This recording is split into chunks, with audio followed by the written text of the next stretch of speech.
Assalamualaikum warahmatullahi wabarakatuh.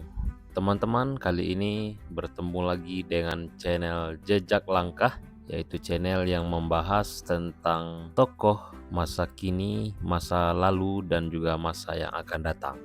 Baik, kali ini kita akan membahas tentang satu tokoh yang pada beberapa hari ini menghebohkan seluruh rakyat Indonesia. Siapa lagi kalau bukan anggota DPR, yaitu Ahmad Sahroni. Ahmad Sahroni ini menjadi trending topik beberapa hari belakangan karena menyebut aksi demo dilakukan oleh seluruh masyarakat Indonesia dan menyebut mereka sebagai orang yang tolol jika ingin menuntut pembubaran DPR. Oke, langsung saja kita bahas siapakah Ahmad Sahroni ini. Ahmad Sahroni atau yang akrab disapa dengan sebutan Roni lahir di Kebon Bawang, Tanjung Priok, Jakarta Utara pada tanggal 8 Agustus tahun 1977. Ahmad Sahroni merupakan putra dari sebuah keluarga sederhana yang berprofesi sebagai penjual nasi Padang di Pelabuhan Tanjung Priok. Roni, panggilan akrabnya, menempuh pendidikan dasar dan menengahnya di Tanjung Priok.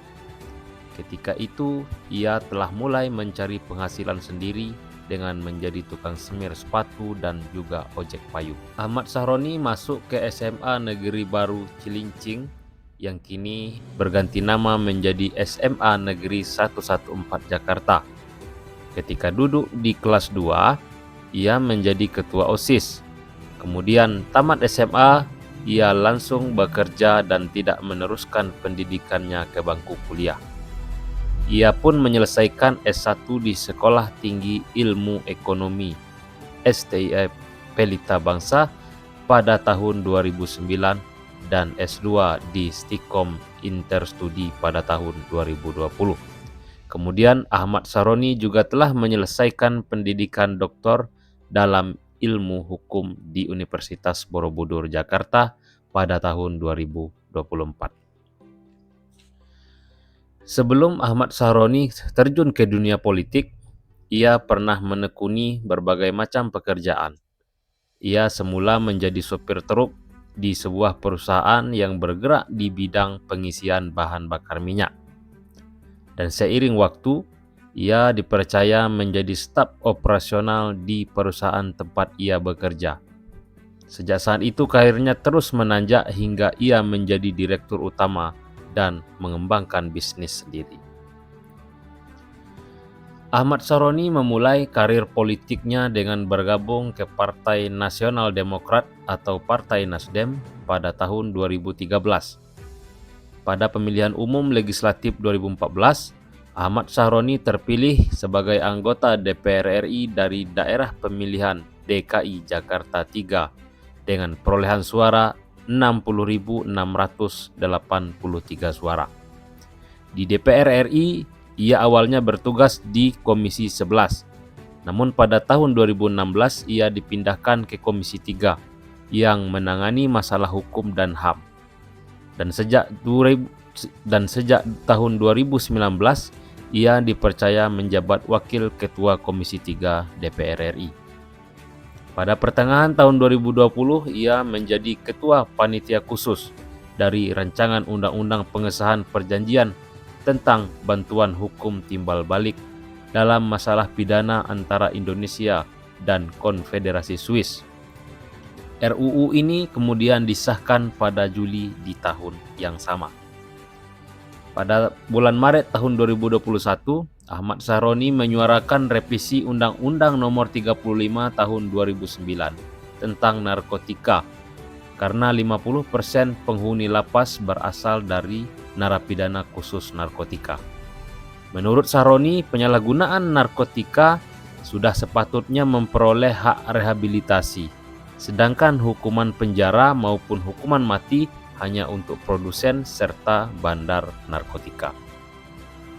Sahroni juga ikut mendukung disahkannya RUU PKS sebagai payung hukum untuk tindakan kekerasan seksual yang belum diatur pada Undang-Undang KUHP Undang-Undang KDRT, Undang-Undang Pernikahan, dan undang-undang lainnya. Pada tanggal 20 Oktober 2021, ia mengomentari laporan Project Mutuali yang menyebut adanya penghentian pemeriksaan oleh polisi terhadap dugaan kasus pelecehan seksual di Luwu Timur, Sulawesi Selatan. Ia meminta Kapolres Luwu Timur dan Kapolda Sulawesi Selatan untuk mengusut kembali kasus tersebut. Kemudian Ahmad Saroni menikah dengan Feby Belinda dan mempunyai 2 orang anak. Ahmad Saroni merupakan penggemar olahraga otomotif dan golf, dan ia adalah pendiri dan presiden Brotherhood Club Indonesia.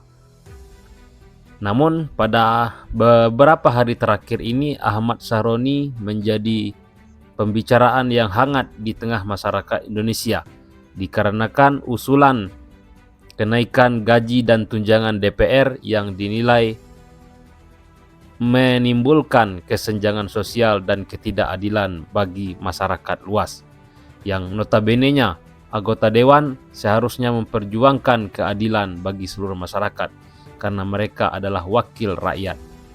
Dan juga pada sore kemarin rumahnya dijarah oleh massa yang marah akibat pernyataannya yang menyebut para pendemo yang ingin menuntut pembubaran DPR adalah orang tolol.